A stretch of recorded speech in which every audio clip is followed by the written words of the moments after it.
साथियों नमस्कार। उम्मीद करता हूँ आप अच्छे होंगे, बढ़िया होंगे। आपकी पढ़ाई अच्छी चल रही होगी और आपकी बोर्ड के एग्ज़ाम अच्छे चल रहे होंगे। केमिस्ट्री में अपनों ने जो है मॉडल क्वेश्चन पेपर जो है इसका एक पार्ट पहले कर लिया है, जिसमें आपने बहुत अच्छा जो है सपोर्ट किया। मतलब मैंने बोला था कि इसको 5,000 व्यूज़ तक ले जाना, 5,000 के बजाय आपने 10,000 से आगे ले जाके छोड़ दिया। आज हम इसका सेकंड पार्ट लेके आ रहे हैं। इसको भी काफ़ी शेयर कीजिएगा, सभी बच्चों तक पहुँचना चाहिए। तो आज इसके सेकंड पार्ट में जो है जो बाकी बचे हुए क्वेश्चन हैं इसके करने जा रहे हैं। और इस जो फर्स्ट पार्ट है जिन्होंने नहीं देखा हो उनके लिए इसी वीडियो के डिस्क्रिप्शन में मैं लिंक दे दूंगा। वहाँ पर जाके आप जो है इसका फर्स्ट पार्ट भी देखेंगे। और क्वेश्चन बैंक सीरीज़ करवा रखी मैंने पूरी, तो वो प्लेलिस्ट की लिंक भी आपको दे दूंगा, या प्लेलिस्ट में जाके या फिर वीडियोज़ में जाके आप जो भी टॉपिक पढ़ना चाहो क्लास 12 के इंपॉर्टेंट यूनिट के, कि भैया मुझे ये यूनिट का रिवीजन करना है, आप आसानी से कर सकते हो। तो आज की शुरुआत करें अच्छे से। चलो शुरुआत करते हैं। तो हमने जो है इसका जो फर्स्ट पार्ट में सही विकल्प करवा दिए थे, और सही विकल्प रिक्त स्थान भी करवा दिए थे साहब।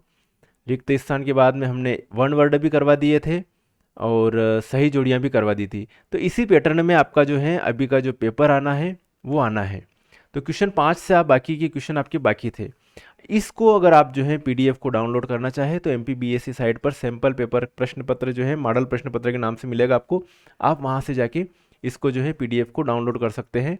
और आपको जो क्वेश्चन ये वाले क्वेश्चन करना ही करना है, इंपॉर्टेंट क्वेश्चन है। इसके बाद आपको दूसरे भी क्वेश्चन करना है। मेरा हमेशा ये कहना है कि किसी एक चीज़ के भरोसे नहीं जाना चाहिए, हमें ज़्यादा से ज़्यादा और अच्छे से अच्छे तैयारी करना चाहिए। ओके,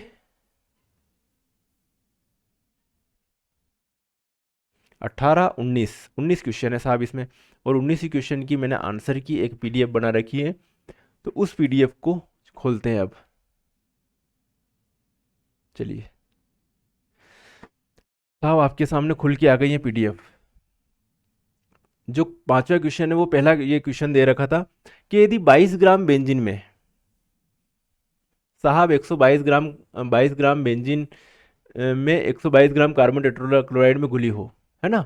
यदि 22 gram benzene 122 gram carbon tetrachloride घुली हो तो बेंजीन एवं कार्बन टेट्राक्लोराइड की द्रव्यमान प्रतिशत की गणना कीजिए। ठीक है, इसमें बेंजीन का द्रव्यमान क्वेश्चन में दिया हुआ है साहब 22 ग्राम।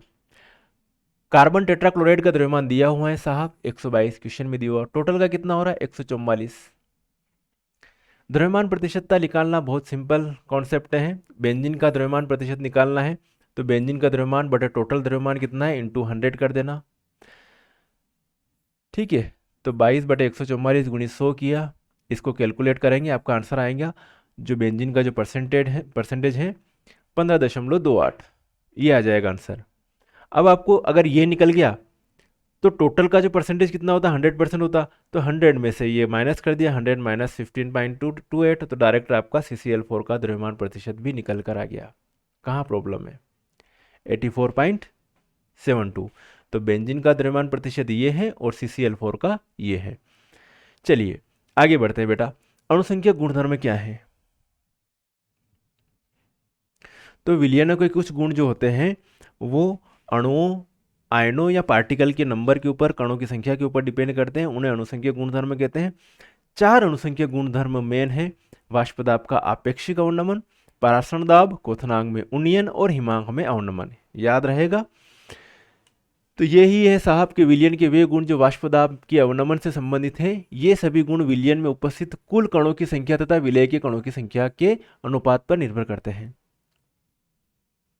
न कि विलय के कणों की प्रकृति पर, है ना। किसके ऊपर डिपेंड करेंगे? विलय के कणों की प्रकृति से कोई लेना देना नहीं, इनकी संख्या के ऊपर डिपेंड करते हैं।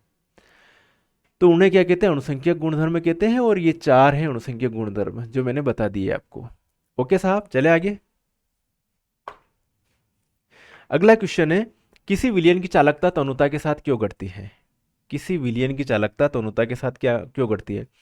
होता क्या है साहब कि ये पात्र ले रखा है, इसके अंदर आपने जो भी है विद्युत अपघट्य ले रखा है, पानी के अंदर जो है NaCl घोल रखा है। इसके अंदर NaCl डिवाइड होगा साहब, किस में डिवाइड होगा बेटा जी? Na+ और Cl-, समझाने के लिए बोल रहा हूँ। अब इसमें अभी ये आधा भरा हुआ है, ये मान लो। इसके अंदर पहले तो नमक डाला था, मतलब पानी डाला था, पानी के अंदर नमक डाल दिया। अब NaCl के जो आयंस हैं, आयंसों को अपन मोल में बता दे तो भैया 100 मोल है ना। या ये कह दूं कि 100 Na+ है और 100 Cl- आयन है। ठीक है, प्रबल विद्युत अपघट्य पूरी तरह से वियोजित हो गया था।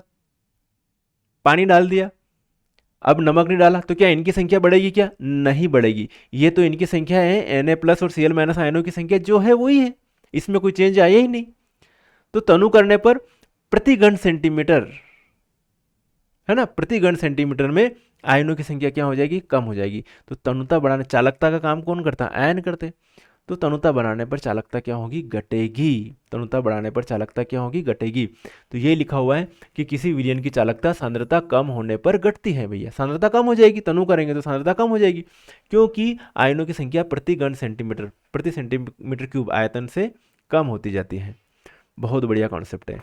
चलिए अगला क्वेश्चन है बेटा आपके, ये लिख लेना है ना, साथ साथ में स्क्रीनशॉट लेते जाना और लिखना आपको।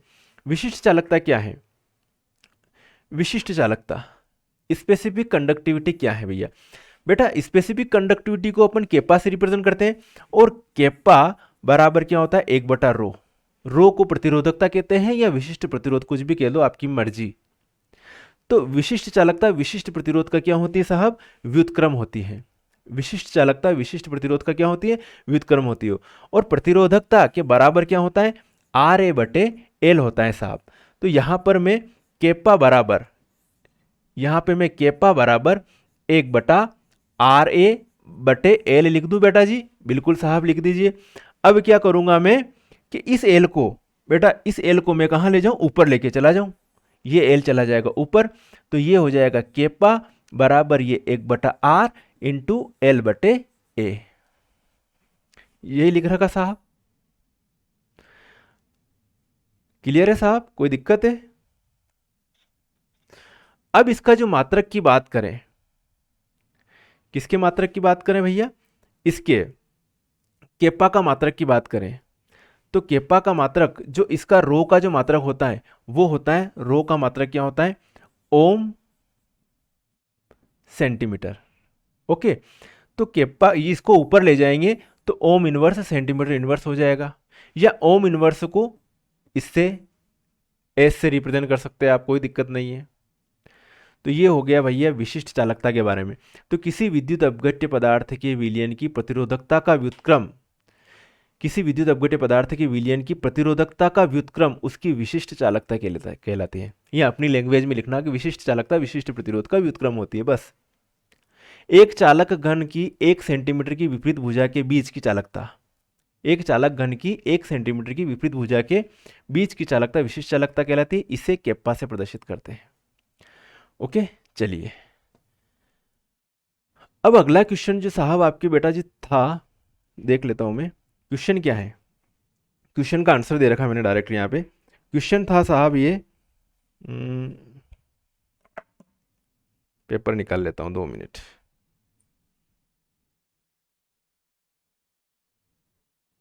बेटा क्वेश्चन ये दिया था, क्वेश्चन 7वां जो था,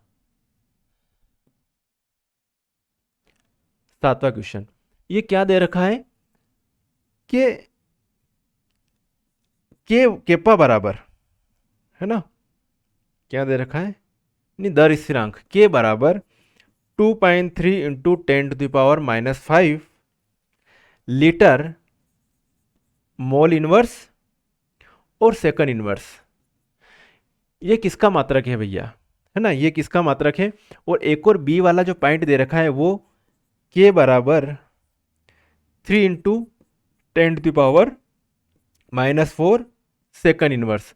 तो अब यहां पर देख लो कि प्रथम कोटि की अभिक्रिया के लिए वेग स्थिरांक के की इकाई क्या होगी? Second inverse. तो ये किसकी बात करें? इसके सामने आंसर आएगा प्रथम कोटि की अभिक्रिया, बस क्या लिखना? प्रथम कोटि की अभिक्रिया। और ये किसका? Litre mole inverse second inverse, litre mole inverse second inverse, ये किसके लिए? द्वितीय कोटि के लिए। तो ये द्वितीय कोटि के लिए दर स्थिरांक का मान है और ये प्रथम कोटि के लिए दर स्थिरांक की वैल्यू है। बस इतना सा आंसर था, कहाँ दिक्कत है? मेरी बात समझे बेटा? चलिए अगला जो क्वेश्चन है आपका, इसमें क्या दे रखा था आपका जो क्वेश्चन है, ये मेरे पास आंसर की पीडीएफ डायरेक्ट क्वेश्चन है कि यहाँ पर एक दे रखा है ई की जगह दे रखा है एक्स और यहाँ पर दे रखा है वाई। तो क्वेश्चन में दे रखा था कि आपको इसमें से एक्स और वाई पहचानना। तो एक्स यहाँ पर इससे यहाँ तक की जो ये है इसको क्या कहते हैं, एक्टिवेशन एनर्जी कहते हैं। क्या कहते हैं, एक्टिवेशन एनर्जी। और इसी जगह ये जो वाई जो होता है, वाई जगह क्या बनता है, सक्रिय संकुल बनता है। क्या बनता है यहाँ पर साहब, सक्रिय संकुल बनता है, सक्रिय संकुल बनता है। तो यहाँ पर एक्स जो है, एक्स तो क्या है, ई है एक्टिवेशन एनर्जी, और वाई क्या है, सक्रिय संकुल है। बस इतनी सी बात लिखनी थी आपको, ग्राफ को देख के इसके 2 नंबर कंप्लीट हैं, बाकी कुछ भी नहीं है इसमें। अब ऐसे क्वेश्चन आ जाए और आपको सॉल्व नहीं किए हो तो कितनी तकलीफ हो जाएगी। मेरी बात समझे बेटा। चलिए साहब, बेटा अगला क्वेश्चन आपके पास हाजिर है, उप सहसंयोजक यौगिक के आईयूपीसी नाम बताओ बेटा। अणा का आईयूपीसी नाम कहिए। आईयूपीसी नाम की काफ़ी प्रैक्टिस कर रखी होगी और मैंने तो एक एक वीडियो, एक एक यूनिट के 4-4, 5-5 लेक्चर डाल रखे हैं, प्लेलिस्ट में जाके देखोगे तो। लेकिन ठीक है, समय मिले तो देखें ना, गाने सुनने से है ना, घूमने फिरने से, जिमने जाने से, इन सब से समय मिले तो देखें। चलिए बेटा, कोई दिक्कत नहीं है। आपके सामने दे रखा है K3CrC2O4 थ्राइस। आणि को कई बतानो आपने आईयूपीसी नाम बतानो साहब, आईयूपीसी नाम बतानो। तो आईयूपीसी नाम बताने के लिए सबसे पहले आपको ऑक्सीडेशन स्टेट निकालना भी आनी चाहिए। तो जी की ऑक्सीडेशन स्टेट निकाली, वरना के मानियो एक्स, पोटेशियम की वे +1 और 3 पोटेशियम में 3 × +1 लिखी थी, तो प्लस लिखियो एक्स प्लस 3 C2O4 है तो 3 लिखा, और एक की कही भी -2। क्यों वे -2 कि COO- और COO- अन्य के ऑक्जेलेट के वे। ओके, तो अब जैसे ये 3 दूनी 6 माइनस को भी गयो, यो ये आवेगा बराबर की है तो प्लस में भी जाएगा, न यो 3 माइनस में भी जाएगा, तो 6 - 3 एक्स बराबर कहीं भी जाएगा, ऑक्सीडेशन स्टेट +3। +3 कणी की ऑक्सीडेशन स्टेट है क्रोमियम की। तो अण को आईयूपीसी अण की क्रोमियम की ऑक्सीडेशन स्टेट +3 आएगी। +3 ने लास्ट में अण के बाद में रोमन में लिखनी पड़ेगा। तो नामकरण शुरू करा, सबसे पहला लिखांगा पोटेशियम, ट्राई पोटेशियम मत लिख दीजिए, अंडरस्टूड है कि +3 ऑक्सीडेशन स्टेट आई रही तो अटे 3 आई रहेगा पोटेशियम। तो पोटेशियम ट्राई 3 है ये, और ऑक्जेलेटो, इसको क्या कहते हैं ऑक्जेलेट, तो इसके नाम के आगे और लग गया ऑक्जेलेटो क्रोमेट थर्ड, यानी को आईयूपीसी नाम है। बेटा समझ में आई गयो। चलो आगे बढ़े बेटा। अगला है आपके सामने, देखो इसका आईयूपीसी नाम बताना है। बहुत सारी चीजें ध्यान में रखनी पड़ती हैं। इसमें ये धनावेशी संकुल है, वहां पर ऋणावेशी संकुल था वैसे। अब यहां पर इसको माना अपनों ने एक्स, जिसकी ऑक्सीडेशन स्टेट निकालनी है। बेटा यो उदासीन लिगेंड है तो 2 × 0 लिखो, यो भी उदासीन लिगेंड है 1 × 0 लिखो। अण की कई वेगा -1 वेगा, और ई की कदी वेगा, ई की भी -1 वेगा, तो पर 2 क्लोरीन है तो ये लिखो। तो ई दो याड़ी आवेगा तो -2 -1 तो कई भी जाएगा +3 भी जाएगा। अठी ने +3 ऑक्सीडेशन स्टेट आ रही की प्लेटिनम की। अभी को आईयूपीसी नामकरण करांगा। डाईएमीन, पहला तो डाईएमीन, फिर कई लिखो एक्वा, यो एक एक्वा, फिर कई लिखो यो क्लोरो आयो, अल्फाबेट के हिसाब से चल रहा। फिर कई लिखो प्लेटिनम, प्लेटिनम, फिर थर्ड, और फिर ये क्लोराइड। इसको आईयूपीसी नाम भी जाएगा। आयो समझ में, आवीजगा। आगे बढ़ा बेटा। निम्नलिखित उपसर्ज यौगिकों का सूत्र लिखिए। अब नाम है तो नाम के क्या करना है, सूत्र लिखने। आपके सामने ये आज चीज आपको मालूम नहीं है, आपको सूत्र लिखना। पोटेशियम ट्राई हाइड्रोक्सी जिंकेट लिखा हुआ, तो सबसे पहला लिखूंगा मैं पोटेशियम, यो लिखो। ट्राई हाइड्रोक्सी मतलब OH थ्राइस, और फिर लिख दूंगा अटे जिंक, और इको सेकंड ऑक्सीडेशन स्टेट आवेगा। ठीक है, एक ही पोटेशियम लिखना पड़ेगा, ठीक है, तभी तो सेकंड स्टेट आएगी। अगर यहाँ पे 2 कर दूंगा तो 1 आ जाएगी ऑक्सीडेशन स्टेट। तो अंडरस्टूड है ये potassium tri hydroxy zincate second इको फार्मूला भी को। अब ये अठीने tetraammine aqua chlorido cobalt second chloride. तो इन्हें सबसे पहला क्या लिखो टेट्राएमीन, तो ब्रैकेट में लिखोगा टेट्राएमीन NH3 4। फिर के लिखो एक्वा मतलब H2O, ठीक है। फिर कहीं लिखनो क्लोरिडो मतलब क्लोरीन, ये Cl लिख दिया, ठीक है। फिर के लिखो कोबाल्ट, कोबाल्ट अठीने लिख दो, ठीक है। बच्चे क्लोराइड मतलब सेकंड क्लोराइड, कहीं लिखियो सेकंड क्लोराइड, तो सेकंड ऑक्सीडेशन स्टेट कभी आएगा यदि एक क्लोरीन लिखोगा तो सेकंड ऑक्सीडेशन स्टेट आएगा, अगर दो क्लोरीन लिख दोगा तो अन्य जगह तीन ऑक्सीडेशन स्टेट आ जाएगा। तो ये इसका सूत्र हो जाएगा। मेरे हिसाब से आपको समझ में आ चुकी होगी चीज़ें। ओके, अब है आपके वर्नर की उप सहसंयोजकता के सिद्धांत की साहब सीमाएं हैं। तो कोई भी कंपाउंड होता है, जैसे कि ये लिखा CO NH3 6.Cl3। ओके, अब यहां पर जो है इसमें जो कोबाल्ट है, ये कोबाल्ट जो है अलग अलग कंडीशन में, एक तो प्राथमिक संयोजकता और एक द्वितीयक संयोजकता। कौन सी? प्राथमिक संयोजकता और एक होती है द्वितीयक संयोजकता। तो भैया जो द्वितीयक संयोजकता होती है इसे पूरी लाइन द्वारा, ठोस रेखा द्वारा प्रदर्शित करते हैं, और द्वितीयक संयोजकता को जो है अपन किससे रिप्रेजेंट करेंगे भैया? ये लिगेंड से है ना, ये लिगेंड। तो ये द्वितीयक संयोजकता का काम कर रहे हैं। ये NH3, ये NH3, ये NH3, ये NH3 और ये NH3, बेटा समझना। और ये कोऑर्डिनेशन बॉन्ड है एक तरह से। और जो प्राथमिक संयोजकता है उसको किससे रिप्रेजेंट करेंगे भाई साहब? डैश डैश डैश से। तो एक यो क्लोरीन जोड़ियो, एक यो क्लोरीन जोड़ियो और ये क्लोरीन जोड़ियो। तो अणिने तो कहवांगा आप प्राथमिक साहब, या तो है प्राइमरी और ई जो है या प्राइमरी डैश डैश डैश वाली, और यह है इन्हें कहवांगा सेकेंडरी, द्वितीयक। समझ में आ गयो? यो द्वितीयक, यो प्राइमरी, द्वितीयक द्वितीयक द्वितीयक द्वितीयक द्वितीयक और ये द्वितीयक, या प्राइमरी प्राइमरी प्राइमरी। ठीक है, तो वही चीज लिखी हुई है जो मैंने यहां बताई है कि यह आयनिक होती है। प्राथमिक वाली क्या होती है? ये बेटा जी आयनिक होती है।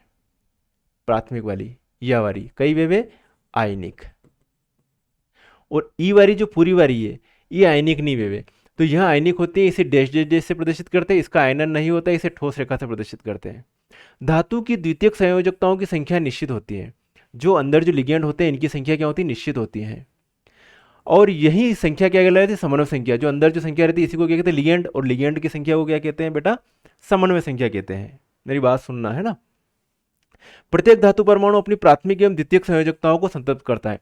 यह धातु परमाणु अपनी प्राथमिक और द्वितीयक, है ना, प्राथमिक मतलब ये वाली और ये द्वितीयक संयोजकताओं को संतुष्ट करता है। प्राथमिक संयोजकता ऋणायन द्वारा संतुष्ट रहती है। जैसे कि ये प्राथमिक संयोजकता है, बेटा मेरी बात सुनना, ये Cl- है, ये प्राथमिक संयोजकता है, तो ये ऋणायन है। प्राथमिक संयोजकता हमेशा किसके द्वारा? ऋणायन के द्वारा संतुष्ट रहती है। और द्वितीयक संयोजकता है उदासीन भी हो सकती है और ऋणायन भी हो सकती है।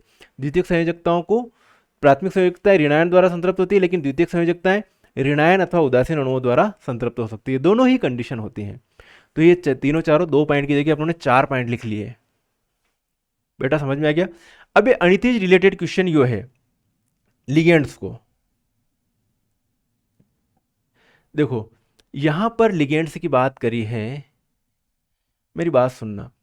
जैसे कि ये मैंने लिया CO और ये CN6 3-, इनमें ई कही है, इन्हें केवे लिगेंड्स, और ये है केंद्रीय धातु, इन्हें केवे केंद्रीय धातु, सेंट्रल एटम कहते हैं। मेरी बात समझ में आ गई बेटा?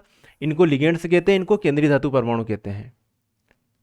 तो लिगेंड्स क्या होते हैं? जैसे केंद्रीय धातु हैं, तो केंद्रीय धातु लिगेंड के द्वारा घिरी हुई रहती है। ये CN, ये CN, ये CN, ये CN, यो CN, यो CN। ठीक है, तो उप सहसंयोजन सत्ता, उप सहसंयोजन सत्ता में केंद्रीय परमाणु आयन से परिबद्ध आयन, केंद्रीय धातु परमाणु आयन से परिबद्ध आयन या समूह लिगेंड कहलाता है।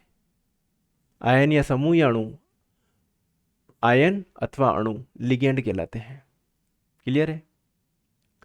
ये सामान्य आयन हो सकते हैं या छोटे अणु हो सकते हैं। जैसे अणु के रूप में ये, परमाणु के रूप में ये Cl- आयन, उदासीन भी हो सकते हैं ये और ऋणायन भी हो सकते हैं। दोनों कंडीशन हो सकती है लिगेंड के लिए।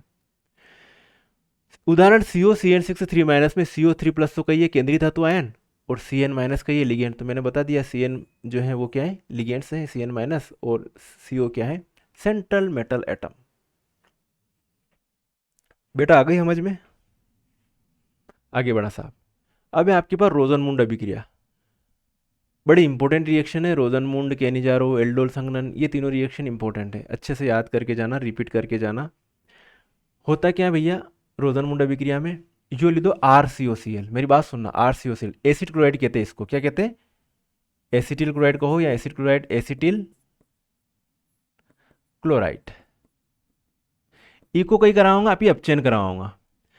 तो एक हाइड्रोजन अणु के हाथे जुड़ जाएगा ना, एक हाइड्रोजन अणु के हाथे, तो यो भी जाएगा RCHO और यो भी जाएगा HCl, बस PDBSO4 की प्रेजेंस में उबलते जाइलिन के विलयन में। साहब कुछ नहीं करना है इसमें, इस R की जगह CH3 लिख दिया, अणि R की जगह अठीने CH3 लिख दो, एक के हाथे एक और रिएक्शन फ्री। अणि रिएक्शन में कहीं नहीं की दो, ECH3 की जगह C6H5 लिख दियो, ECH3 की जगह यो C6H5 लिख दो, ई के साथ एक और रिएक्शन फ्री। इन्हें कहवे बेंजाइल क्लोराइड, बेंजाइल क्लोराइड, और इन्हें कहवे बेंजल्डिहाइड, कई कहवे बेंजल्डिहाइड। बेटा समझ में आयो? अन्य कई कहवे एसिटेल्डिहाइड, एसिटेल्डिहाइड, और इन्हें कहवे एसिड क्लोराइड, इन्हें कह दूंगा, कोई दिक्कत नहीं। अगर इन्हीं जगह R की जगह CH3 लिख दोगे एसिड क्लोराइड भी जाएगा। तो यो हो गया एसिड क्लोराइड और यो हो गया एसिड क्लोराइड, एसिड क्लोराइड, ठीक है। तो एसिड क्लोराइड के उबलते जाइलिन में बने विलयन का पैलेडियम युक्त बेरियम सल्फेट, पैलेडियम युक्त बेरियम सल्फेट की उपस्थिति में हाइड्रोजन द्वारा अपचयन करने पर एल्डिहाइड बनता है। ये अभिक्रिया ने आप ही कही कहवांगा रोजनमूंड अभिक्रिया कहवांगा। बड़ी सिंपल रिएक्शन है बेटा, आगे समझ में? चलो आगे बढ़ा। ई कंपाउंड को IUPAC नाम बताओ। बड़ो सिंपल IUPAC नाम है को। अठाते नामकरण, अठाते नंबरिंग शुरू करांगा, 1 2 3 4 5 6। तीसरी पोजीशन पर ब्रोमीन जुड़ियो तो को, तो 3 ब्रोमो, और इने पुराने कहीं कहवे बेंजल्डिहाइड, तो 3 ब्रोमो बेंजल्डिहाइड हो गयो। अथवा 3 ब्रोमो बेंजल्डिहाइड ने बेंजीन कार्बेल्डिहाइड भी कहवे, तो अण की जगह यो लिखोगा तो भी चलेगा, दौड़ेगा। बेटा ठीक है, ओके बेटा आगे बढ़ते हैं। ई कंपाउंड को कई नाम है साहब, ई कंपाउंड को IUPAC नाम नंबरिंग करांगा शुरू यहां थी 1 2 और 3, इन्हें कहवे मेथाक्सी ग्रुप। तो दूसरी पोजीशन पर जुड़ियो तो कोई मेथाक्सी, और 1 2 3 प्रोपेनल, इको नाम हो गयो मेथाक्सी प्रोपेनल, IUPAC नाम 2 मेथाक्सी प्रोपेनल। ओके साहब, अगलो 11वां क्वेश्चन देखो आप, क्वेश्चन देखो, क्वेश्चन पढ़ते हैं, क्या दे रखा क्वेश्चन।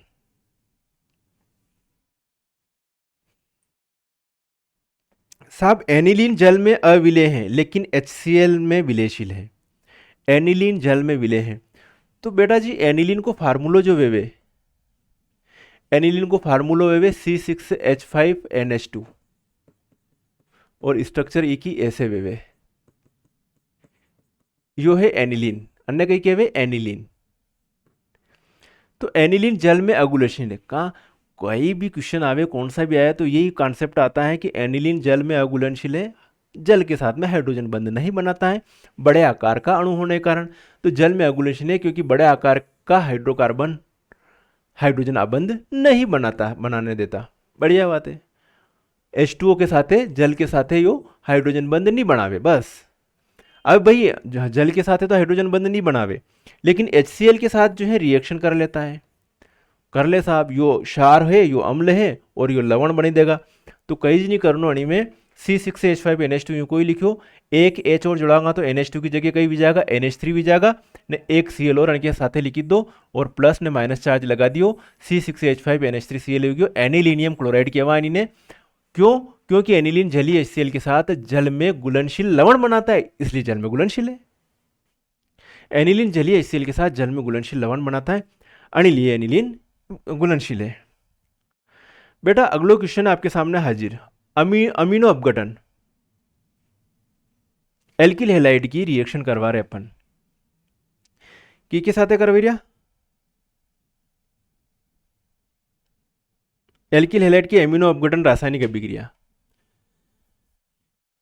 एल्किल हैलाइड यो है एल्किल हैलाइड RX। मेरी बात सुनना, कई नहीं करनो अणिमेती यो HX निकारी दो,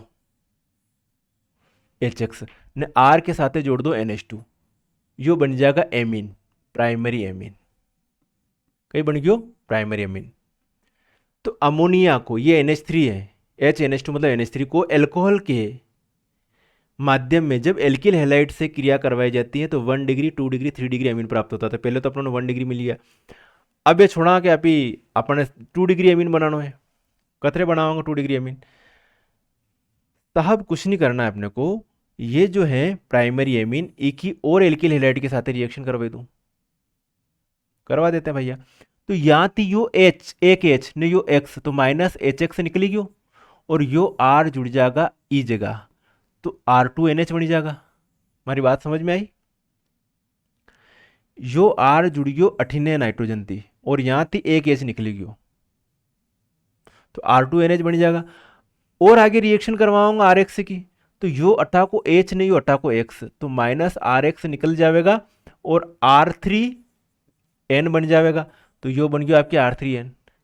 एक ही रिएक्शन और RX के साथ करवा देंगे, ये लिख देना है ना।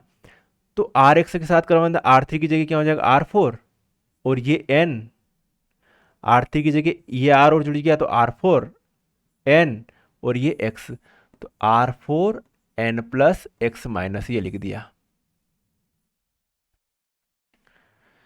तो यदि RX को अधिकाय की उपस्थिति प्रयुक्त किया जाए तो 1 डिग्री 2 डिग्री 3 डिग्री एमीन प्राप्त होता है। तो 1 डिग्री से 1 डिग्री मिला, फिर 2 डिग्री एमीन मिला, फिर 3 डिग्री एमीन बना और लास्ट में चतुर्थक अमोनियम लवण बन गया, चतुर्थक अमोनियम लवण बन गया। तो यह रिएक्शन बहुत बढ़िया है साहब। इसी टाइप से अद्वितीय प्रतिस्थापन भी दे रखा है इसमें, ई में कहीं कर रखियो। यो अमोनिया है, अमोनिया की रिएक्शन NH3 की रिएक्शन RX के साथ करवाई,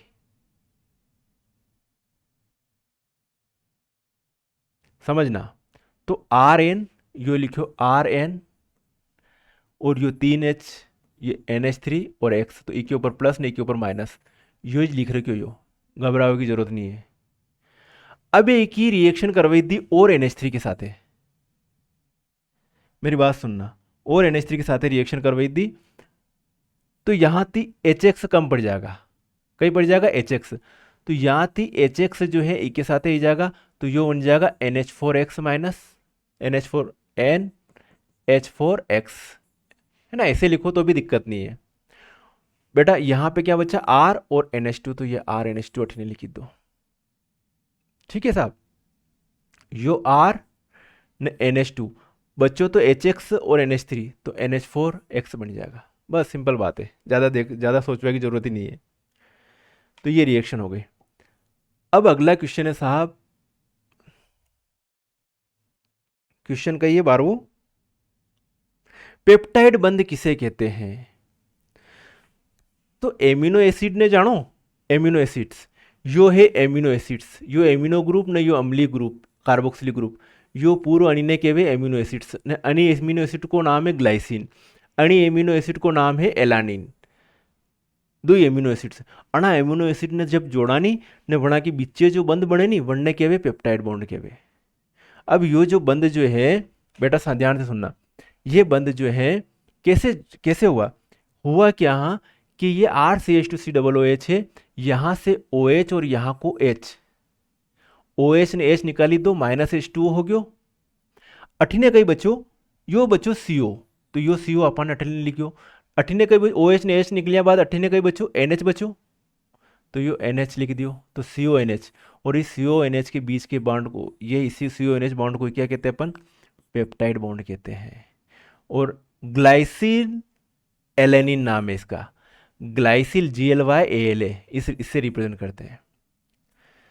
और यदि एक और एमिनो एसिड से जुड़ांगा तो अठीने कहीं करांगा, यो OH निकल जाएगा न, जो भी NH2 रहेगा यो NH2 CH2 COOH, तो यहाँ को OH ने यहाँ को H निकल जाएगा, तो माइनस H2O ने, यूं को यूं एक और एमिनो एसिड से एक और जुड़ जाएगा। तो यदि तीसरा एमिनो अम्ल डाइपेप्टाइड से संयोग करता है तो उत्पाद को क्या कहते हैं? ट्राइपेप्टाइड। जब एमिनो अम्लों की संख्या 10 से अधिक होती है, जुड़ गया, अच्छा 1 2 3 4 10 हो गया, तो 10 पॉलीपेप्टाइड के देवांगा बनाने। और एक पॉलीपेप्टाइड जिसमें 100 से अधिक जो एक है, अच्छा 100 भी जावे और 100 થી अधिक वेवे तो यात्रा एमिनो एसिड्स आपस में जुड़ जावे तो उन्होंने कही कहवे प्रोटीन से कहवे, उनको क्या कहेंगे साहब, प्रोटीन कहेंगे। आगे समझ में।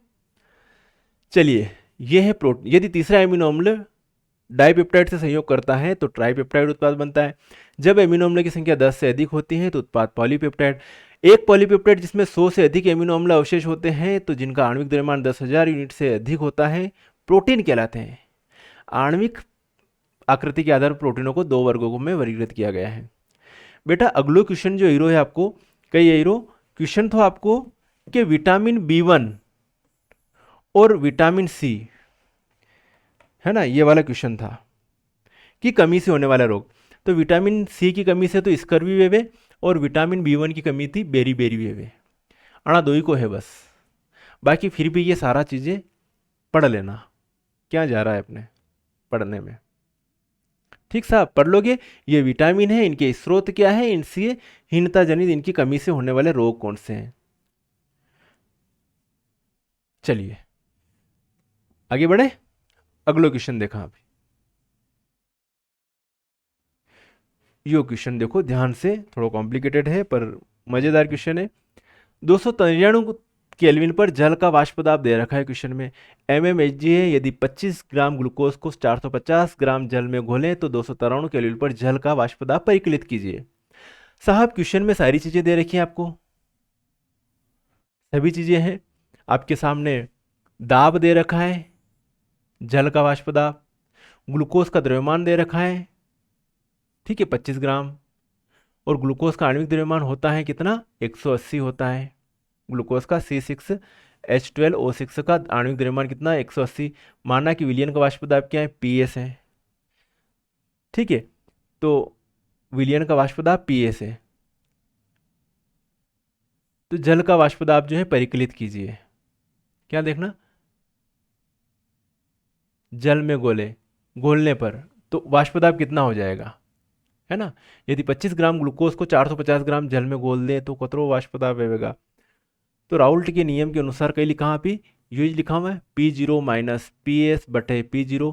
P0 विलायक को वाष्प दाब, यो जल को वाष्प दाब, बराबर क्या लिखा है, मोलों की संख्या, विलेय के मोलों की संख्या बटे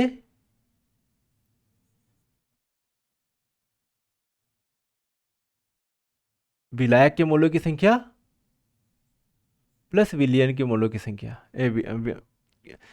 ये जो है ये है विलेय के मोलों की संख्या, ओके। और ये विलेय के मोलों की संख्या, और ये इसको मान लिया अपनों ने विलायक के मोलों की संख्या, ठीक है साहब। तो अनी जगह लिखांगा P0 माइनस PS बटे P0 लिखांगा बराबर N2 की जगह कहीं लिखांगा W बटे M, और W इको मान नगण्य मान ला तो इको विजागा W बटे M। तो विलायक का भार बटे विलेय का भार बटे विलेय का अणुभार, विलायक का भार बटे विलायक का अणुभार। इन्हें वापस किससे लिख सका, P0 माइनस PS बटे P0 बराबर W बटे M गुणित यो M ऊपर चल जाएगा तो M बटे W। ओके साहब, देखो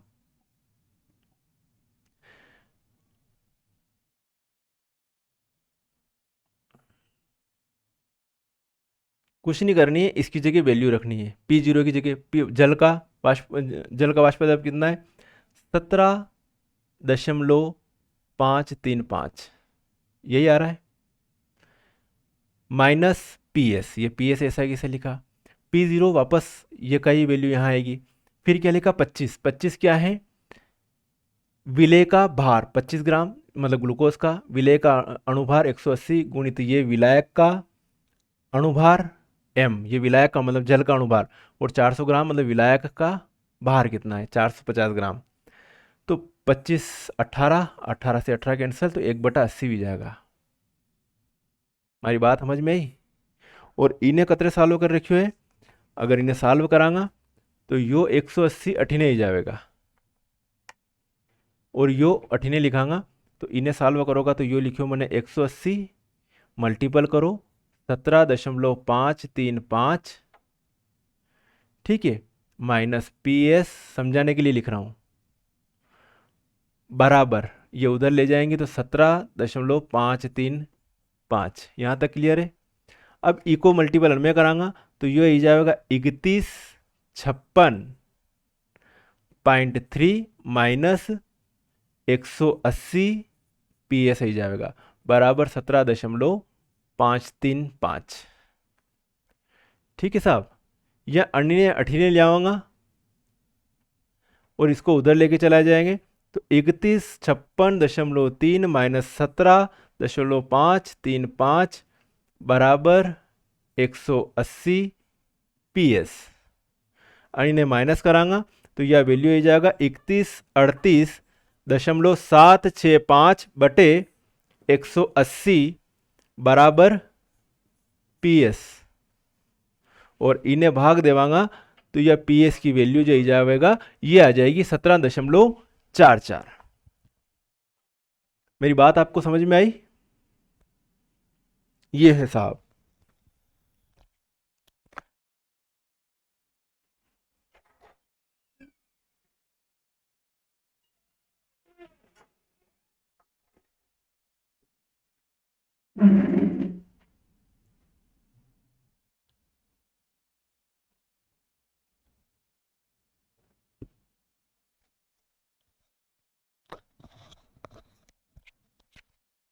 चलिए अगला क्वेश्चन हाजिर है अब आपके सामने,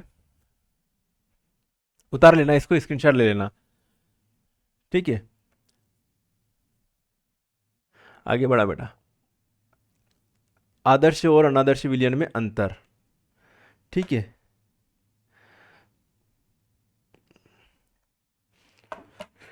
अंतर भाई अंतर,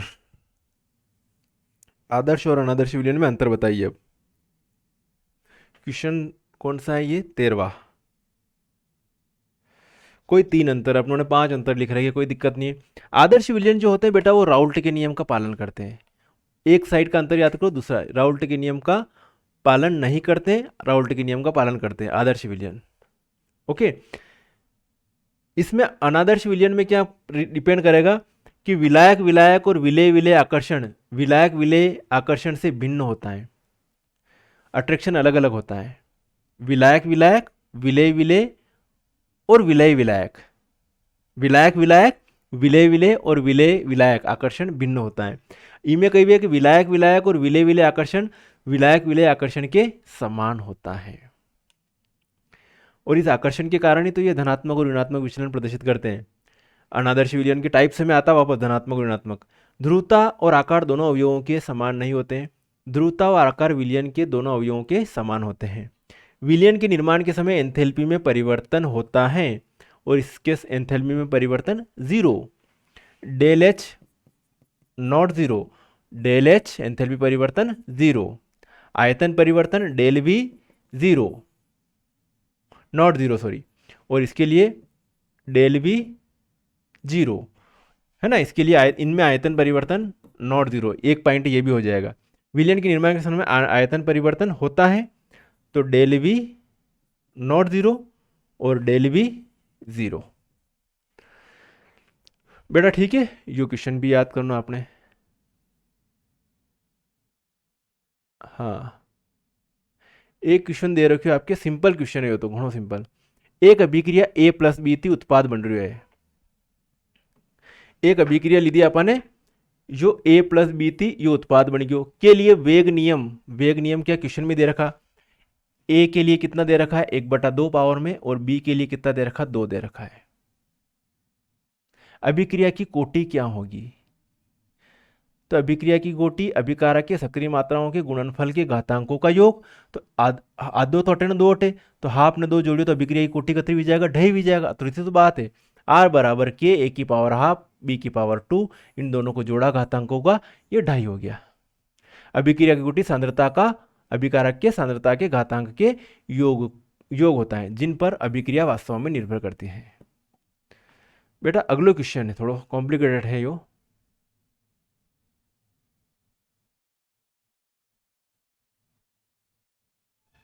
इनमें थोड़ा सुधार करना पड़ेगा।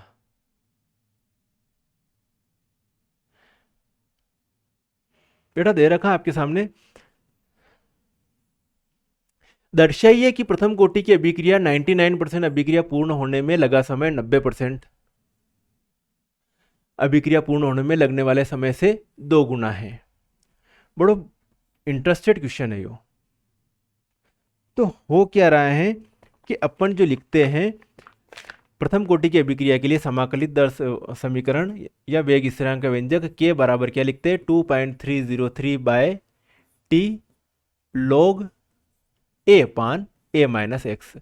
अब अपने को टी अलग अलग कंडीशन में देखना है, एक तो टी 99 वाली कंडीशन में और टी 90 वाली कंडीशन में, दो कंडीशन में देखना है।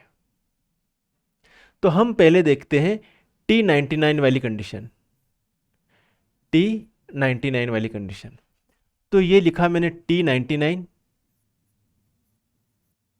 लिख दूं बराबर, यानी टी की जगह टी 99 2.303 बाय के लॉग ए, मतलब सांद्रता कतरी प्रारंभिक सांद्रता 100 है और 99 में कभी जाएगा 100 माइनस कहीं कर दूंगा 99 कर दूंगा, 100 माइनस 99। तो साहब टी 99% बराबर यो भी जाएगा लॉग 100 है नी, 2.303 बाय के और कहीं हो जाएगा साहब log 100 या log 10⁻²। तो इन्हें लिखी सका टी 99% बराबर 2 इंटू 2.303 बाय के और log 10 बराबर कई वेवे एक वेवे, log 10 बराबर कई वेवे एक, यू अठने लिखी दो दो। तो टी 99 की वैल्यू आएगी अपने पास या बारी आ रही है। अब बच्चों टी 90 वारो, टी 90, चलो आगे बढ़ा। टी 90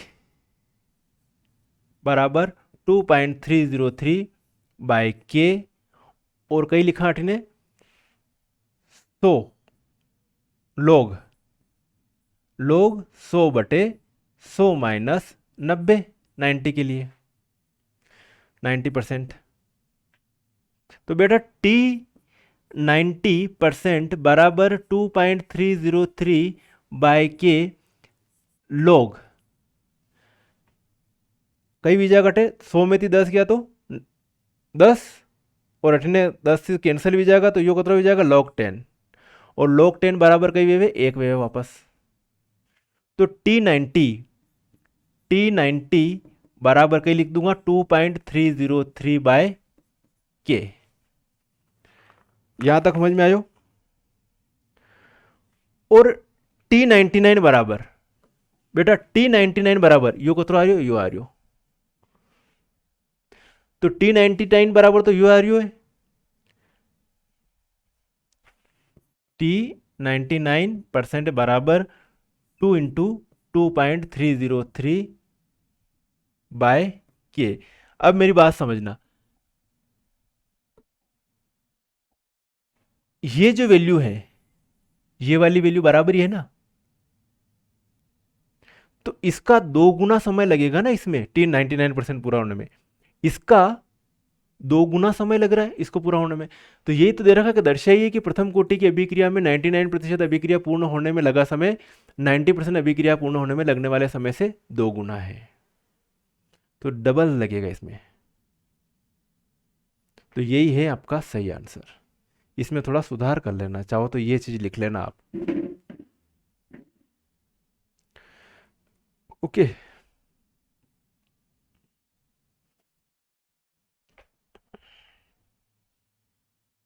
बस यही है, आगे बढ़ा।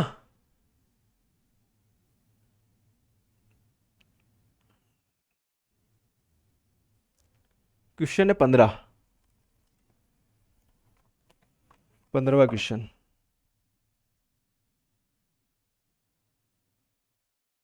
पढ़ो इसको। आप यहां किस प्रकार कह सकते हैं कि स्कैंडियम एक संक्रमण तत्व है। स्कैंडियम Z21 एक संक्रमण तत्व है जबकि जिंक नहीं है। स्कैंडियम को इलेक्ट्रॉनिक विन्यास लिखता हवे, स्कैंडियम को लिखांगा AR18 3D1 4s2, मतलब आंशिक रूप से डी भरे तो कोई अणु में, तो तत्व के लिए डी उपकक्ष आंशिक रूप से भरा हुआ है। जबकि जिंक को यदि लिखोगा नहीं तो अणु में कहीं लिखेगा आर्गन ने 3D10 4s2 यो लिखांगा, मतलब यो डी कहिए पूर्ण भरा हुआ है। तो जो आंशिक रूप से डी ऑर्बिटल भरे होते हैं उनको कहते हैं संक्रमण तत्व, और इसमें पूर्ण रूप से भरा हुआ है। तो इसमें n-1d कक्षक, ये इसको डी को क्या कह रहे हैं, n-1d उपकक्ष पूर्ण रूप से भरा है। तो जिंक परमाणु में इलेक्ट्रॉनिक विन्यास आयन या परमाणु अवस्था दोनों में दर्शाता है। भले आयन हुई जो Zn2+ तो भी 3D10 दर्शावेगा, और सिर्फ Zn है तो भी 3D10 ने 4s2 दर्शावेगा। तो अणिकारण थी D10 कॉन्फ़िगरेशन के कारण यो जो है संक्रमण तत्व को नहीं है, अन्य अप्रारूपी संक्रमण तत्व केवे, और बाकी एलिमेंट प्रारूपी संक्रमण तत्व। ये भी कहते हैं कि जिंक कैडमियम मरकरी को अप्रारूपी संक्रमण तत्व कहते हैं। बेटा क्लियर है? क्लियर है साहब?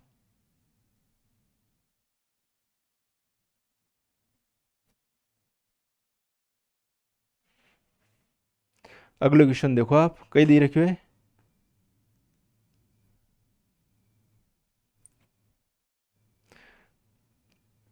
देखो, लेंथनेट संकुचन परिभाषित करें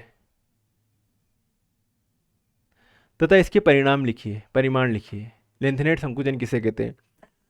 लेंथनेट क्वेश्चन है, आपको लेंथनेट संकुचन किसे कहते हैं तथा इसके परिणाम लिखिए। तो परिणाम तो ये भी गया, लेंथनेट कॉन्ट्रैक्शन किस डेफिनेशन या 18 लगे 18 के। तो लेंथनाइट जो होते हैं, लेंथनम 57 के बाद में आने वाले 14 तत्व सीरियम 58 से लेकर ल्यूटेशियम युगोत्तर तक के तत्वों को क्या कहते हैं? लेंथेनाइट कहते हैं। और इनमें परमाणु क्रमांक बढ़ने के साथ साथ इनका साइज कम होता जाता है। लेंथेनाइट परमाणुओं में इनका परमाणु क्रमांक बढ़ने के साथ साथ इनके आकार में कमी होती जाती है। इस आकार में होने वाली कमी को हम भैया लेंथेनाइट संकुचन कहते हैं। आगे समझ में? ये लिखा हुआ है कि लेंथेनम में 57, इससे पहले ये भी लिख दो तो भी दिक्कत नहीं है, या यहाँ से शुरुआत करो और यहाँ तक लिखो तो भी कोई दिक्कत नहीं है। तो लेंथेनम से ल्यूटेशियम तक के तत्वों की परमाणु एवं आयनिक त्रिज्याओं में हास लेंथेनाइट संकुचन कहलाता है। जब हम लेंथेनम 57 से ल्यूटेशियम युगोत्तर तक जाते हैं तब परमाणु या आयन के आकार नियमित रूप से घटता है। यह प्रभाव लेंथेनाइट आकुंचन को या संकुचन को या कॉन्ट्रैक्शन को सब एक ही बात है, होता है। बेटा समझ में आई? अब लेंथेनाइट संकुचन के कारण कई वे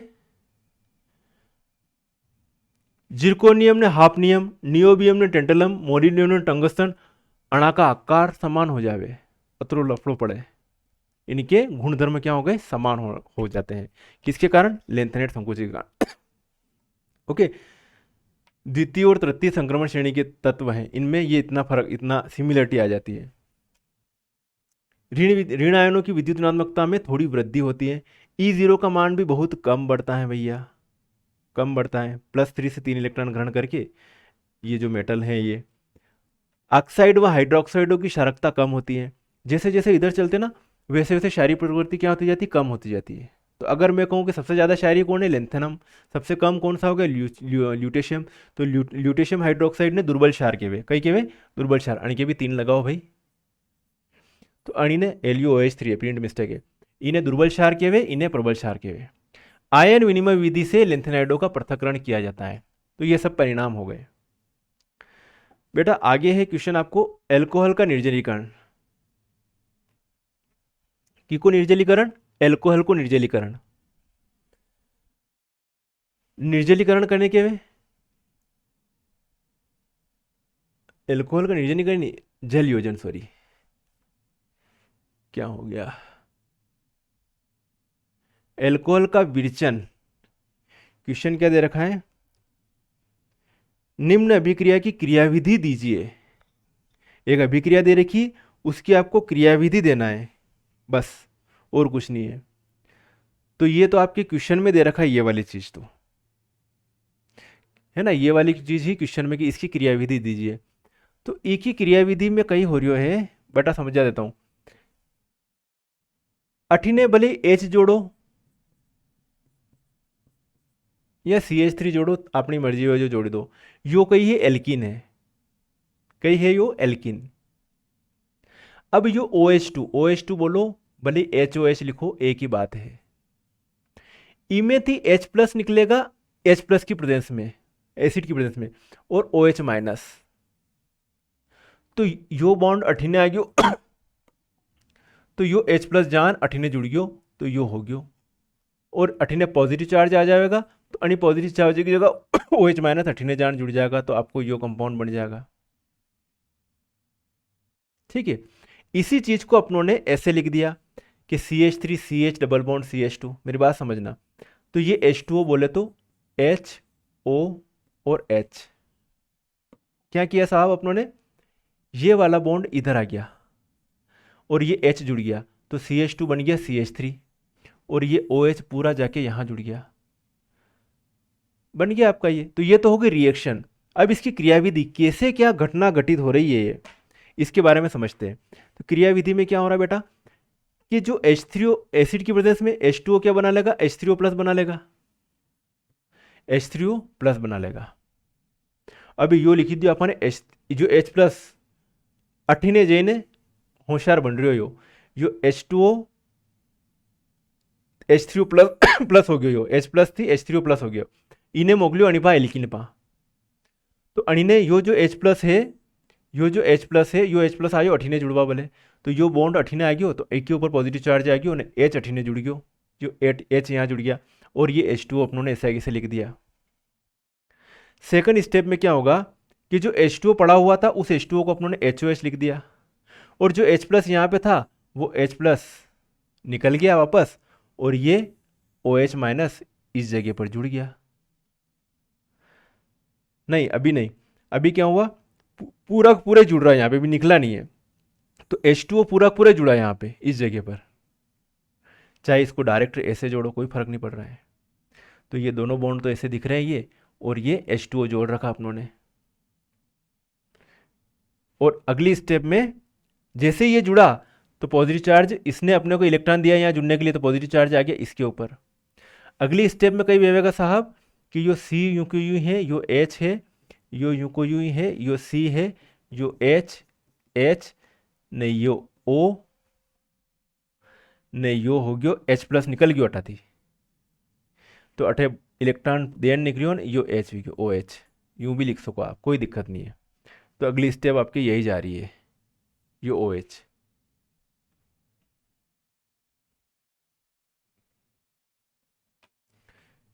ठीक साहब, यो H2O ने अठाती H प्लस ली ली दो वापस, तो ये OH ऐसे लिख दिया, क्या फर्क पड़ रहा है, कैसे भी लिखो, इधर इस साइड में लिखो, सामने वाली साइड में लिखो, ऊपर लिखो, कोई फर्क नहीं पड़ रहा है। तो वी प्रोटोनिक रद्द जिससे अल्कोहल बनता है, तो ये इस तरीके से हो रहा है, अल्कोहल बन रहा है, अल्कोहल बन रहा है।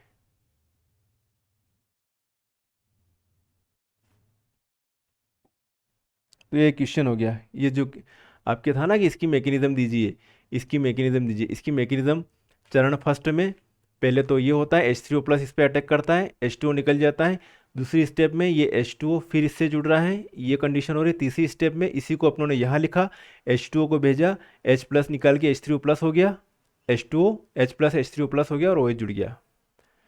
चलिए क्वेश्चन 16 देखते हैं अपन जल्दी से।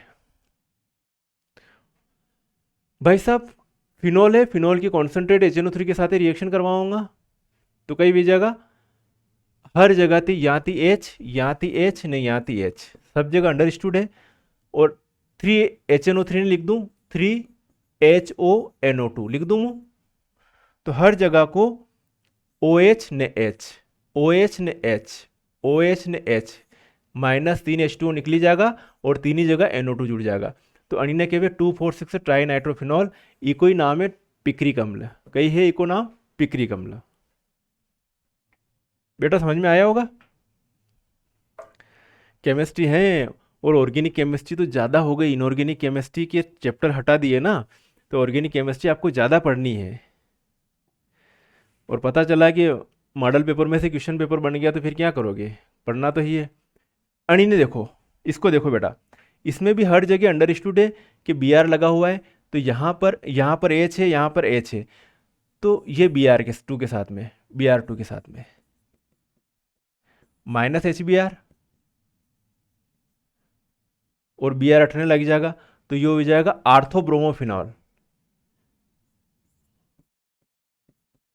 टू ब्रोमोफिनॉल भी कह सकते हैं इसको और आर्थोब्रोमोफिनॉल भी कह सकते हैं। और यदि यहां का एच और ये बी आर मिलकर एच बी आर निकले और बी आर इस पोजीशन पर जुड़े, यहां पर नहीं जुड़े, यहां पर, तो ये बन जाएगा पेरा ब्रोमोफिनॉल। ये आर्थो ब्रोमोफिनॉल, ये अल्प है, माइनर प्रोडक्ट है, ये मेजर प्रोडक्ट है। या फोर ब्रोमोफिनॉल भी कहो तो भी चलेगा इसको, 1 2 3 4 5 6 फोर ब्रोमोफिनॉल, और ये है टू ब्रोमोफिनॉल। बेटा आगे बढ़ा, चलो याद करना। कोल्बे अभिक्रिया बहुत सिंपल रिएक्शन है बेटा जी। फिनॉल की रिएक्शन की साथे करवाऊंगा, NaOH के साथे करवाऊंगा। तो यो एच ने यो OH माइनस H2O, यो सोडियम फिनॉक्साइड बन गयो। ठीक है, क्या बन गया? सोडियम फिनॉक्साइड बन गया।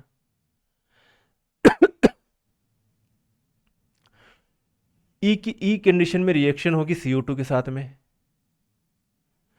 CO2 के साथ रिएक्शन में होगा तो अठिने COO जुड़ जाएगा, ये COO अठिने आ जाएगा, है ना, COO, और यो H है जो है ये, या OH Na रिप्लेस हो जाएगा H प्लस से, Na+, तो ये हो जाएगा 2 हाइड्रोक्सी बेंजोइक अम्ल। तो फिनॉल की रिएक्शन इसके साथ करवाओगे, ये बन जाएगा सोडियम फिनॉक्साइड, फिर इनके साथ रिएक्शन करवाओगे तो ये 2 हाइड्रोक्सी बेंजोइक अम्ल बनेगा। 1 2 3 4 5 6 वरीयता क्रम में ये ग्रुप आ रहा, तो यहाँ से नंबरिंग करी, तो इसके सापेक्ष ये दूसरी पोजीशन पे, तो 2 हाइड्रोक्सी बेंजोइक अम्ल को नाम देगा। वुड अभिक्रिया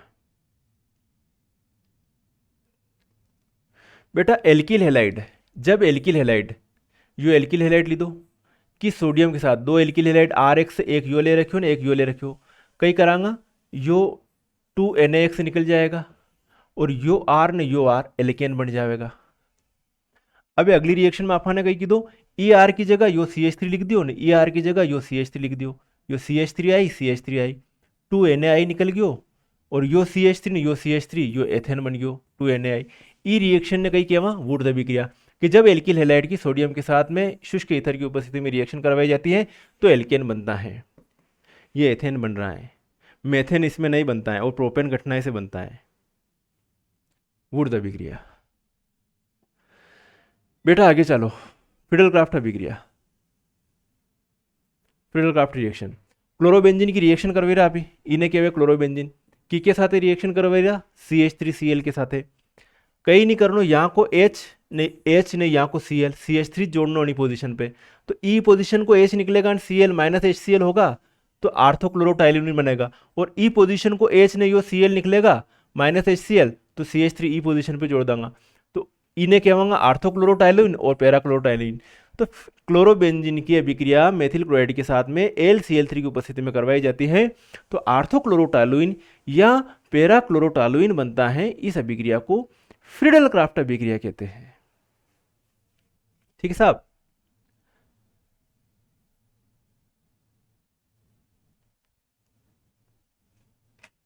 यो लुईस अम्ल के बयान है, लुईस अम्ल, जब लुईस अम्ल की उपस्थिति, मतलब लुईस अम्ल क्यों, भले AlCl3 लिखो नहीं जगह कोई बात नहीं, कि जब AlCl3 की उपस्थिति में क्लोरोबेंजीन की एल्किल हैलाइड के साथ अभिक्रिया करवाई जाती है तो आर्थो और पैरा क्लोरो एल्किल बेंजीन बनता है। बस, या अपनी लैंग्वेज में लिखना चाहो तो अपनी लैंग्वेज में लिखो कि आर्थोक्लोरोटालुइन और पैराक्लोरोटालुइन बनता है।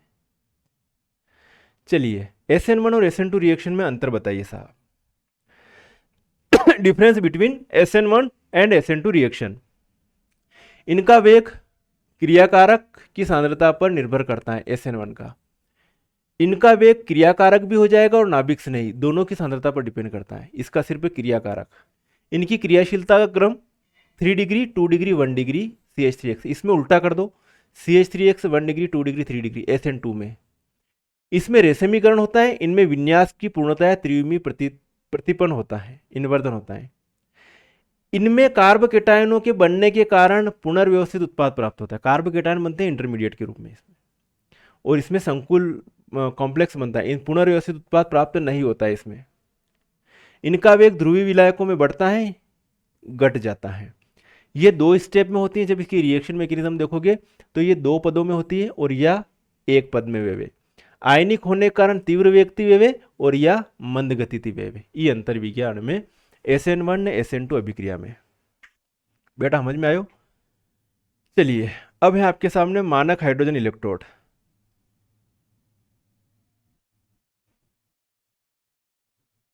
मानक hydrogen electrode, standard hydrogen electrode, very important question है। या तो फिर गैल्वेनिक सेल आवेगा या फिर मानक हाइड्रोजन इलेक्ट्रोड आ जाएगा। देखो बेटा, इमे कई की दो, एक पात्र लियो, ठीक है, वनी के अंदर 1m HCl विलयन ली दो, ठीक है। अटे प्लेटिनम ब्लैक लेपित प्लेट है या थी एक वायुमंडल दाब पर हाइड्रोजन गैस भेजी रहा नली के अंदर, ठीक है। यो कापर तार है, इमें ये जो वायर है कापर का। मानक हाइड्रोजन इलेक्ट्रोड एक अर्ध सेल की तरह कार्य करता है। इसका विभव शून्य होता है। ये कैथोड की तरह काम भी करता है और एनोड की तरह भी काम करता है। इसको चाहे जहां पर लगा दो, इसके सापेक्ष किसी दूसरे इलेक्ट्रोड का विभव नापा जा सकता है। बिल्कुल ठीक है। अब इसमें होता क्या है, ये दोनों तरह से रिएक्शन करता है। इस पर दोनों रिएक्शन होती है, अपचयन अभिक्रिया भी होती है और ऑक्सीकरण अभिक्रिया भी होती है। कैसे अपचयन और ऑक्सीकरण अभिक्रिया होती है, चलो बता देता हूं। देखो साहब,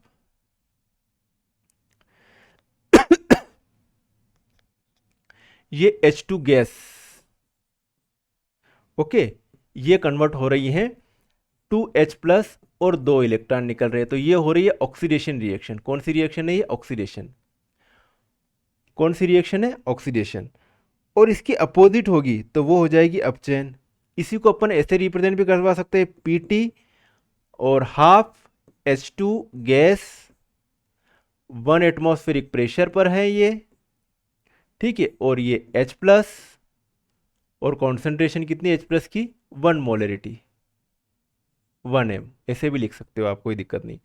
अब ये रिएक्शन बन गई, इसकी उल्टी रिएक्शन बना लो वापस। तो यहां पर तो हो रहा ऑक्सीडेशन, इसकी उल्टी लिख दोगे कि भैया 2H+ प्लस 2 इलेक्ट्रॉन और यो H2 गैस, तो इसको क्या कहूंगा मैं? रिडक्शन।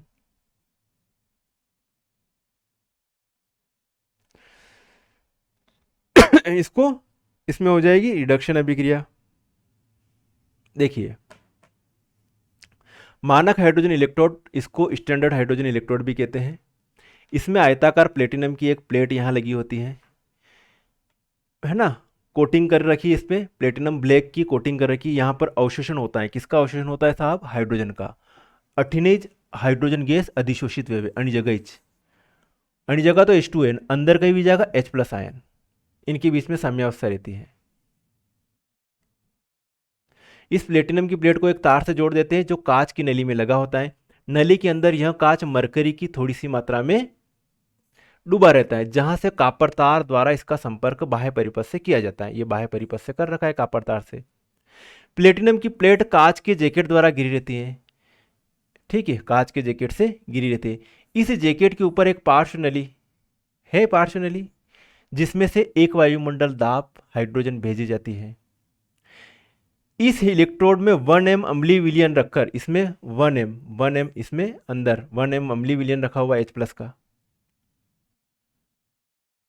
298 केल्विन 25 डिग्री सेल्सियस ताप पर 1 एटमॉस्फेयर पर हाइड्रोजन गैस इसमें प्रवाहित की जाती है। गैस का कुछ भाग यहां पर अवशोषित हो जाता है और H2 और H+ आयन के मध्य साम्य स्थापित करने में सहायता करता है। ये रिएक्शन हो रही भाई साहब, सिंपल सिंपल सिंपल। इस प्रकार बने इलेक्ट्रोड को मानक हाइड्रोजन इलेक्ट्रोड कहते हैं। चित्र में बताया गया है, चित्र बनाना ढंग से और ये सारी चीजें उसमें बताना, इंपॉर्टेंट क्वेश्चन है ये। इसी को ये यहां बता रखा है। यहाँ C का तात्पर्य मोलर सांद्रण है। इसका मान 1 मोल पर लीटर होता है। मानक हाइड्रोजन इलेक्ट्रोड के लिए इलेक्ट्रोड विभव का मान क्या माना गया? 0 माना गया है। चलिए, अब है विद्युत अपघटन के फैराडे के नियम। फैराडे के 2 नियम हैं। पहला नियम,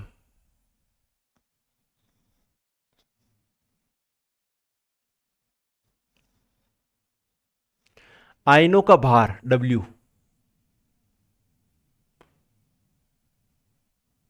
प्रवाहित विद्युत धारा के आवेश के समानुपाती होता है, W प्रोपोर्शनल Q। या W बराबर क्या लिख सकते हैं, ZID लिख सकते हैं। Q की जगह क्या लिख दिया, IT, और बराबर का चिन्ह लगाया तो Z लगा दिया। तो Z यहाँ पे अनुक्रमानुपाती स्थिरांक है, जिसे विद्युत रासायनिक तुल्यांक कहते हैं।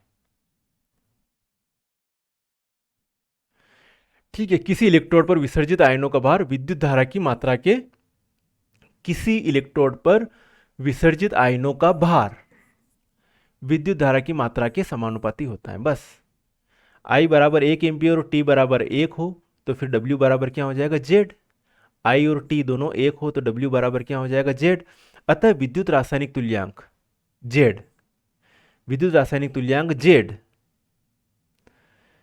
किसी आयन का वह भार है जो 1 एम्पियर विद्युत धारा 1 सेकंड में प्रवाहित करने पर विसर्जित होता है। बस। दूसरा नियम, जब विभिन्न विद्युत अपघट्यों के विलयनों में विद्युत धारा प्रवाहित की जाए, अलग अलग विद्युत अपघट्य हैं उनमें विद्युत धारा प्रवाहित की जाए और उन्हें श्रेणी क्रम में जोड़ दिया गया है। एक के लिए W1 बटे E1 लिख दिया, दूसरे के लिए W2 बटे E2 लिख दो, कोई दिक्कत नहीं है।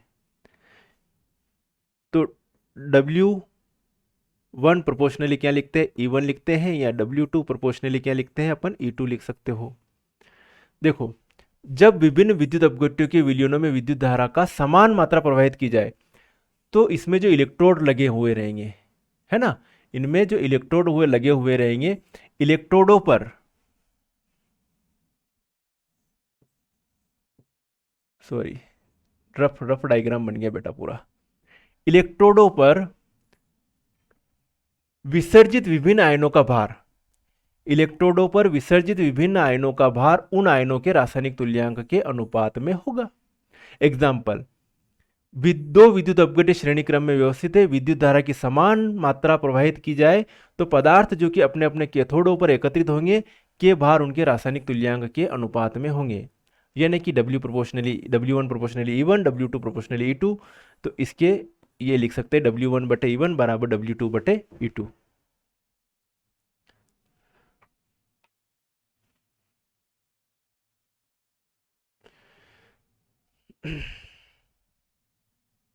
उनके भार विद्युत रासायनिक तुल्यांक के अनुपात में होंगे।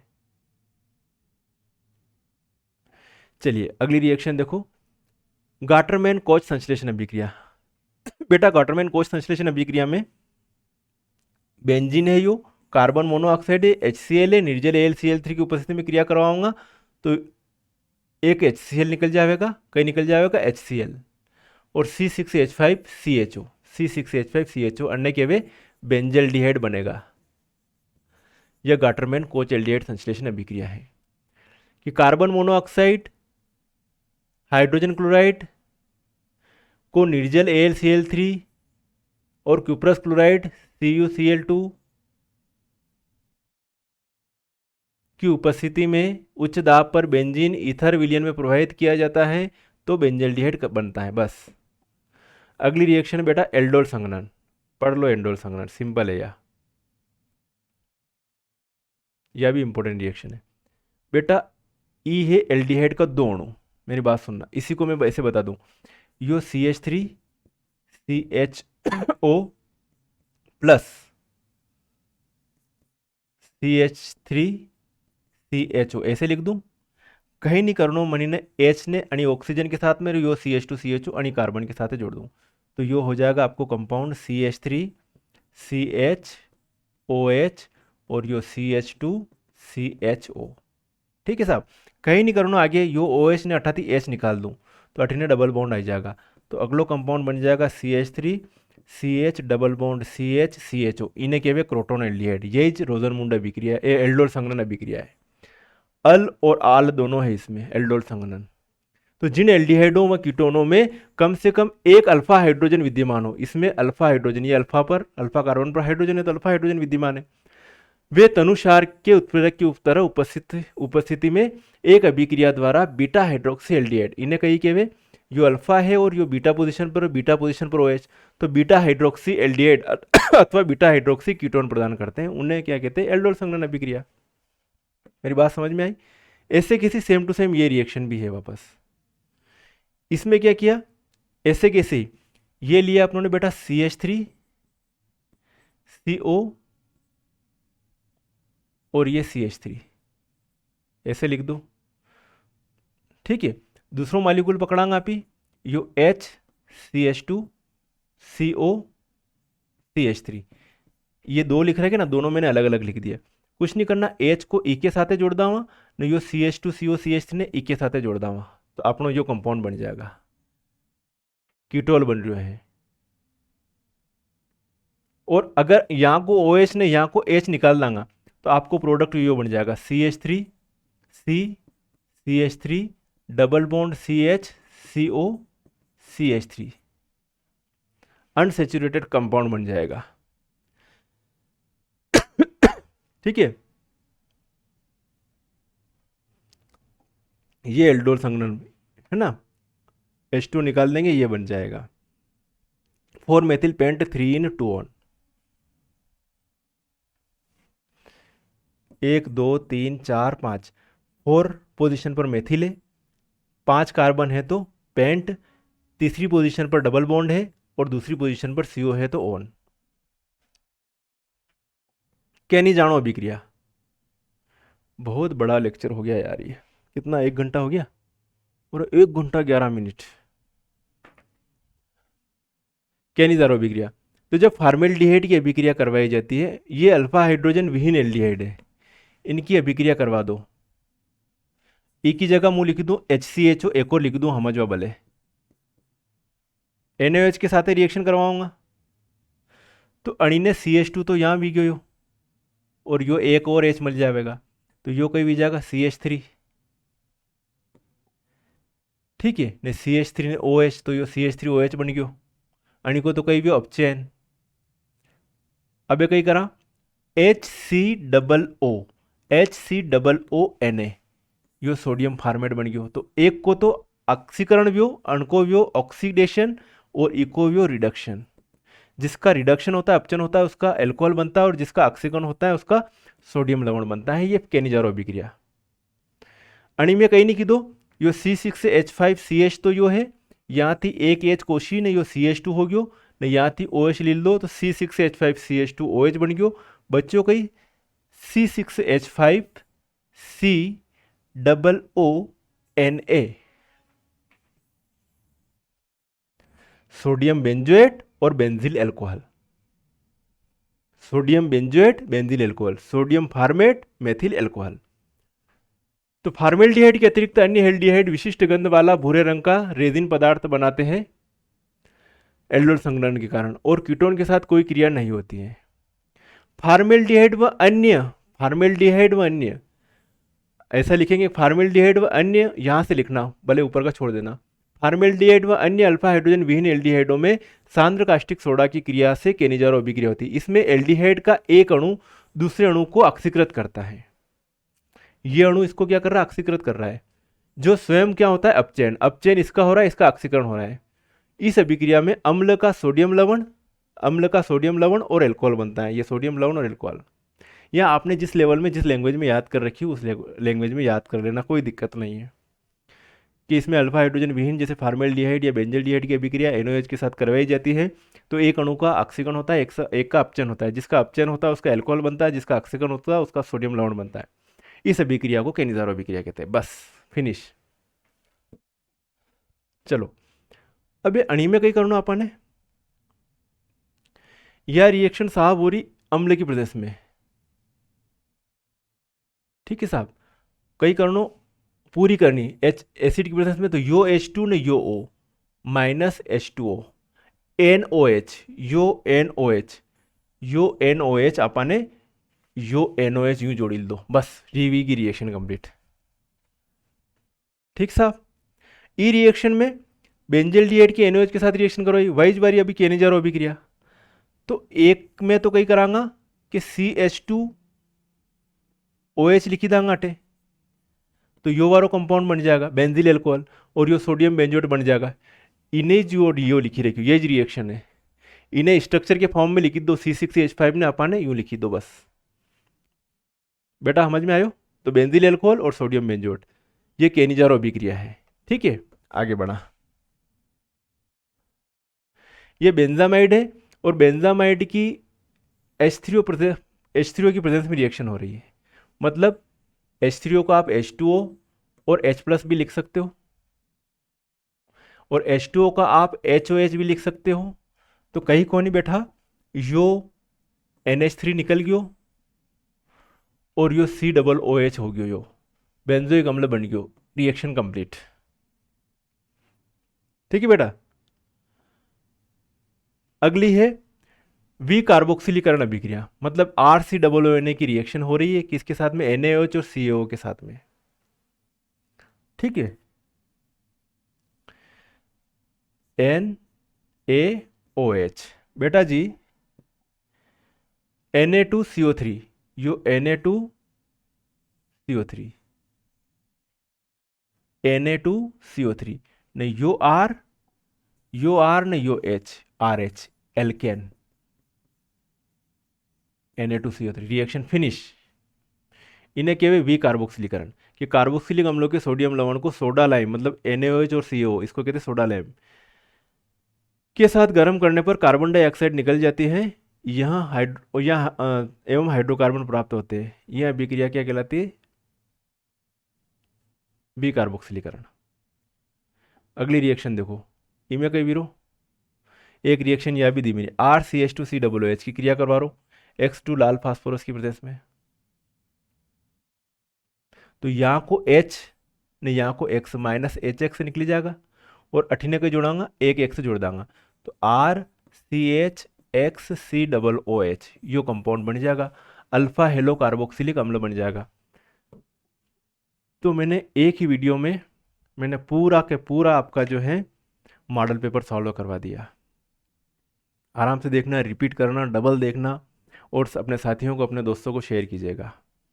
मुझे टाइम मिला और आपका और रिस्पॉन्स अच्छा रहा तो अगला वीडियो फिर आ जाएगा इम्पोर्टेंट के लिए। ओके, टाइम मिलने के ऊपर डिपेंड करेगा ये सारी चीज़ें। ओके साथियों, तो आई होप, मैं उम्मीद करता हूँ कि आपके लिए ये वीडियो बहुत ही फ़ायदेमंद रहा होगा और कई बच्चों के कॉन्सेप्ट क्लियर नहीं हो रहे थे इससे रिलेटेड कि सर मॉडल पेपर लिया आइए प्लीज़। तो मैंने पूरा मॉडल पेपर जो है अच्छी तरह से आपको जो है करवाया, पूरा 100% करवा दिया 2 पार्ट में। पहला वाला पार्ट है कि मैं लिंक डिस्क्रिप्शन में दे दूँगा और मेरे वीडियो देखिएगा, सारे वीडियो देखिएगा। मैंने प्रश्न बैंक पूरी सॉल्व करवा रखी है, ऑब्जेक्टिव टाइप वस्तुनिष्ठ प्रश्न विथ कॉन्सेप्ट के। तो अगर कॉन्सेप्ट से आप याद करोगे तो एग्जाम में आपको रिमाइंड रहेगा और उससे रिलेटेड क्वेश्चन बनेगा तो भी आपको याद आ जाएगा। ओके, मिलेंगे फिर नेक्स्ट वीडियो में, तब तक के लिए ओके बाय, जय हिंद।